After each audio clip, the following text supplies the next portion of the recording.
The architectural styles of countries that have been colonized are an interesting lens through which to view colonialism.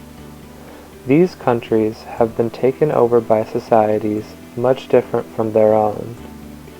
These foreign societies have much different values and therefore have extremely different forms of architecture. In pre-colonial India, one can see beautiful temples with these highly ornate roofs that meet in spires. These temples reflect the values and culture of the land.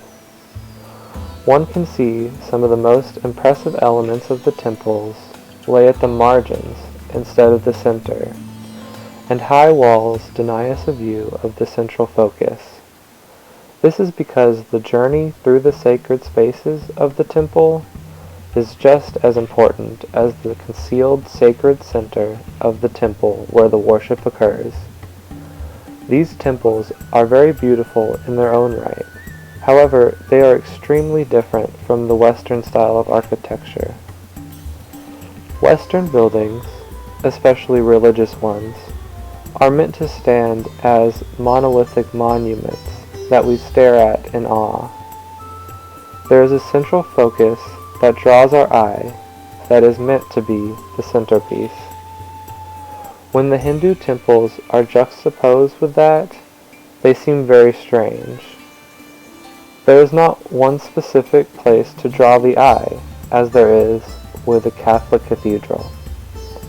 Many Westerners criticized this type of architecture as a mistake.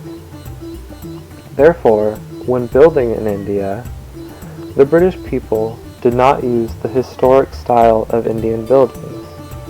Instead, they brought with them their own style of buildings. They built huge cathedrals that stood as a mass of stone similar to the ones they had at home. They built parks for leisure similar to gardens in Britain with areas for things like cricket. Interestingly, in these gardens they would sometimes incorporate Indian historical artifacts, but they were normally used almost exclusively for an aesthetic purpose over a historical one. They would also build huge complexes of administrative buildings. These administrative buildings are interesting because prior to colonization, the Indian people had temples and leisure areas similar to European cathedrals and parks, at least in function. However, these administrative buildings brought with them something new: bureaucracy. This was the shining achievement of British colonization. They would bring these huge buildings to pay homage to the capital of the empire that worked as a new system of hierarchy that put the British people at the top and the Indian people beneath. And these buildings stood as a symbol for that. In Mexico, the biggest indicator of colonization was religion. When the Spanish came to Mexico, they brought with them a strong inclination towards Catholicism, which they placed upon the native Mexicans. When initially building their churches in the New World, they would often repurpose or reuse materials and sites of pre-conquest temples. One great example of this is the Pyramid of Cholula. Seemingly a church built on top of a hill, it is actually built on top of an overgrown Aztec temple in the city of Cholula. They would effectively convert these Aztec temples of the old religions into new ones. The native Mexicans did not see this as a desecration of their old holy site, but more of a preservation of the site and a reinvestment into a new one. This lent the new religion and subsequently new culture a certain legitimacy with the native people.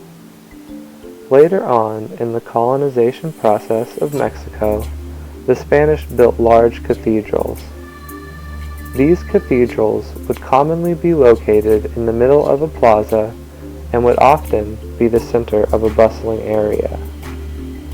These large cathedrals were extremely ornamental, with huge vaulted ceilings that were often domed. These large, dominating cathedrals that were the center of towns meant that they became an everyday part of people's lives, and therefore meant that Spanish Catholicism and culture was a huge part of not only the landscape, but the Mexican people's lives.